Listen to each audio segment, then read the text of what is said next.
படிப்பு அறிவில்லாதவன் தேவ ஆவியை பெற்ற பிறகு அவர்கள் குடித்து வெறித்தன் என்று பேசினவர்கள், இந்த அபிஷேகத்தை தவறாக பேசினவர்கள், இந்த அபிஷேகம் வேறு விதமாக எண்ணினவர்களுக்கு அழகாக வசனத்தின் மூலமாக வார்த்தையின் மூலமாக அந்த ஜனங்களுக்கு உணர்த்தக்கூடிய பரிசுத்த ஆவி இந்த பேதுருக்குள் இருந்தது என்று நம்பினால் தலைக்கு மேல கரையை கட்டி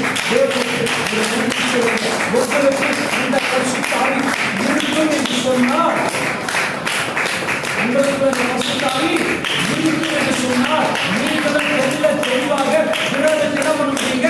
இந்த கிறிஸ்துவின் அன்பிலிருந்து வெளிப்படுத்தி பேச முடியும். இது சாபத்தினால நடந்தது, இது பாவத்தினால நடந்தது, இது கர்த்தருக்கு விரோதமாக காரியம் செய்ததால் நடந்தது என்று ஒன்னால் என்னால் என்ன பண்ண முடியாதுங்க? பேச முடியாது. காரணம், தேவ சித்தத்தை அறிந்த தேவ மனிதனுக்கு தேவனுடைய நோக்கம் இதன் மூலமாக நிறைவேற்றப்பட வேண்டும். அறிவில்லாதவன், ஆற்றல் இல்லாதவன், திறமை இல்லாதவனை திறமை உள்ளவனாக எப்போது வெளிப்படப்பட்டதுங்க? ஆவியானவர் அவனுக்குள் இறங்கினவர்தான் இந்த பேதுரு அறிவுள்ளவனாக, ஆற்றல் உள்ளவனாக, அபிஷேகம் உள்ளவனாக, அற்புதத்தின் மகனாக தேவன் அவனை மாற்றுகிறார். இன்றைக்கு அதே தேவன் தான் உங்களை என்னை மாற்றுவார். நம்பினால் கரங்களை தட்டி